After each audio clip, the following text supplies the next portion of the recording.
Good morning, everyone. Welcome back yet again. We're here on page 72 today, and we're reading the story of Joseph. Joseph, one of Jacob's 12 sons, was obviously the favorite. Hated by his brothers for this, Joseph was sold to slave traders only to emerge as ruler of all Egypt. Through Joseph, we learn how suffering, no matter how unfair, develops strong character and deep wisdom. Joseph is sold into slavery. Joseph enjoyed being his father's favorite son, and he didn't seem to care about how that made his brothers feel. He never could have imagined that they would sell him to slave traders, but that is exactly what they did. Joseph's dreams. So Jacob settled again in the land of Canaan, where his father had lived as a foreigner. This is the account of Jacob and his family. When Joseph was 17 years old, he often tended his father's flocks. He worked for his half brothers, the sons of his father's wives Bilhah and Zilpah. But Joseph reported to his father some of the bad things his brothers were doing. Jacob loved Joseph more than any of his other children because Joseph had been born to him in his old age. So one day, Jacob had a special gift made for Joseph, a beautiful robe. But his brothers hated Joseph because their father loved him more than the rest of them. They couldn't say a kind word to him. One night, Joseph had a dream, and when he told his brothers about it, they hated him more than ever. Listen to this dream, he said. We were out in the field tying up bundles of grain. Suddenly, my bundle stood up, and your bundles all gathered around and bowed low before mine. His brothers responded, so you think you will be our king, do you? Do you actually think you will reign over us? And they hated him all the more because of his dreams and the way he talked about them. Soon Joseph had another dream, and again he told his brothers about it. Listen, I have had another dream, he said. The sun, moon, and 11 stars bowed low before me. This time, he told the dream to his father as well as to his brothers, but his father scolded him. What kind of dream is that? He asked. Will your mother and I and your brothers actually come and bow to the ground before you? But while his brothers were jealous of Joseph, his father wondered what the dreams meant. Soon after this, Joseph's brothers went to pasture their father's flocks at Shechem. When they had been gone for some time, Jacob said to Joseph, your brothers are pasturing the sheep at Shechem. Get ready and I will send you to them. I'm ready to go, Joseph replied. Go and see how your brothers and the flocks are getting along, Jacob said. Then come back and bring me a report. So Jacob sent him on his way, and Joseph traveled to Shechem from their home in the valley of Hebron. When he arrived there, a man from the area noticed him wandering around the countryside. What are you looking for? He asked. I'm looking for my brothers, Joseph replied. Do you know where they are pasturing their sheep? Yes, the man told him. They have moved on from here, but I heard them say, let's go on to Dothan. So Joseph followed his brothers to Dothan and found them there. Joseph sold into slavery. When Joseph's brothers saw him coming, they recognized him in the distance. As he approached, they made plans to kill him. Here comes the dreamer, they said. Come on, let's kill him and throw him into one of these cisterns. We can tell our father a wild animal has eaten him. Then we'll see what becomes of his dreams. But when Reuben heard of their scheme, he came to Joseph's rescue. Let's not kill him, he said. Why should we shed any blood? Let's just throw him into the empty cistern here in the wilderness. Then he'll die without our laying a hand on him.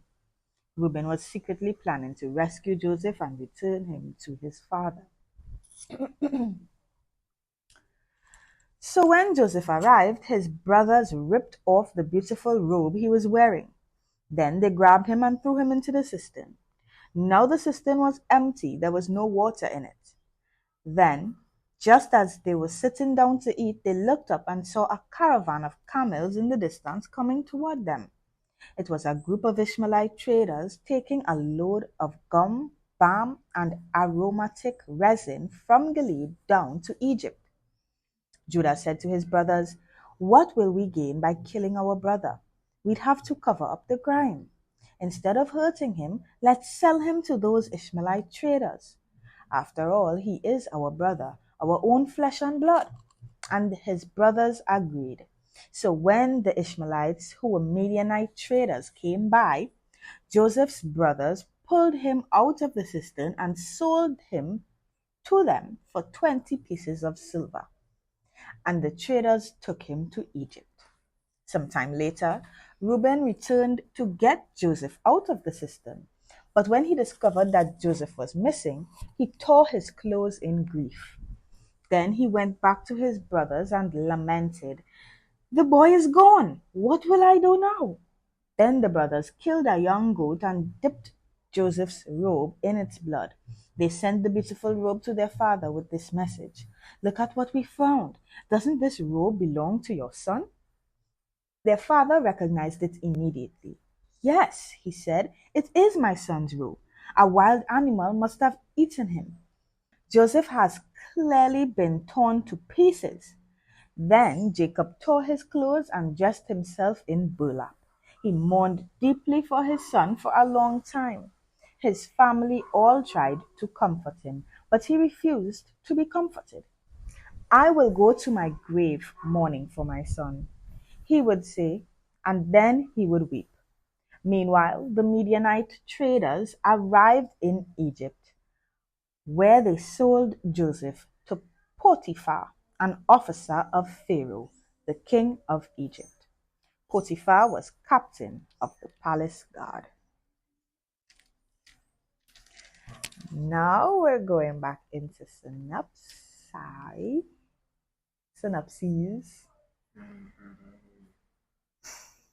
In Joseph's day, everyone had a robe or cloak.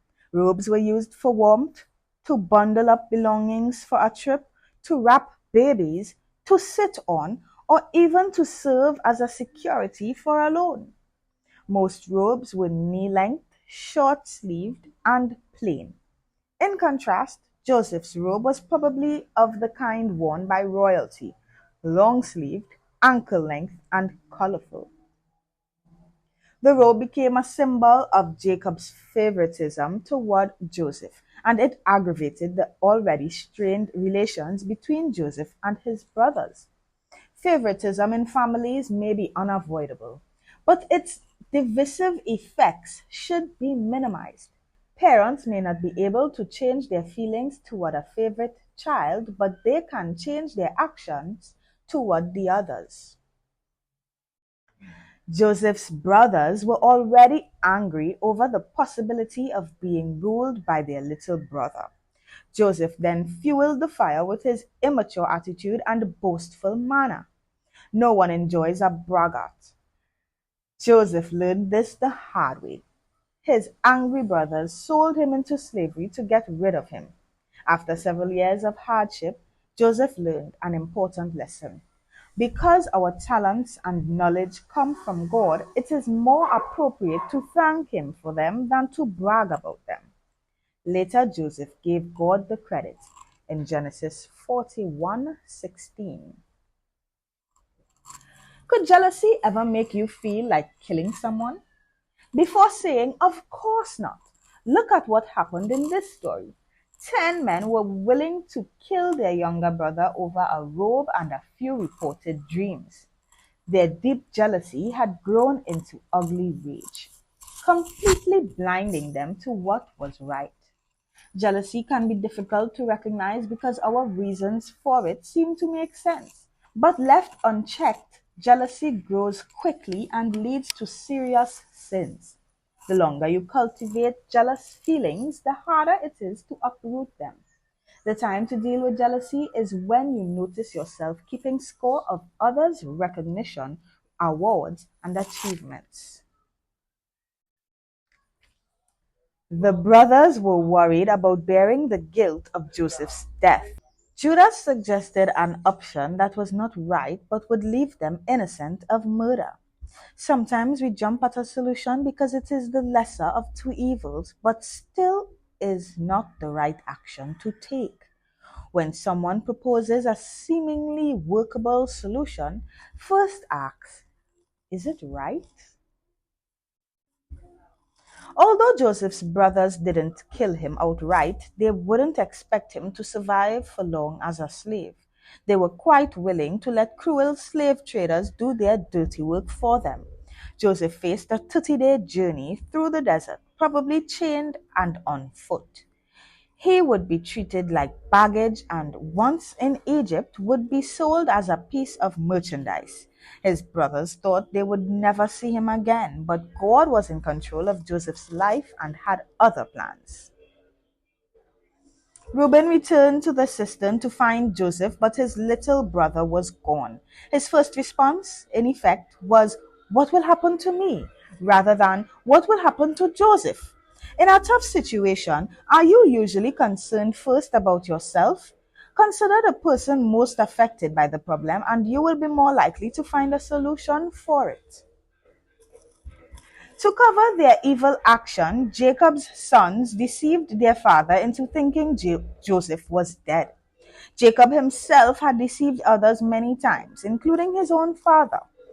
Even though he didn't know it at this point, Jacob was learning by hard experience the painfulness and destructive consequences of deceit. Tearing one's clothes and wearing burlap, sometimes called sackcloth, were signs of mourning, much like wearing black today. Imagine the culture shock Joseph experienced upon arriving in Egypt. Joseph had lived as a nomad, traveling the countryside with his family, caring for sheep.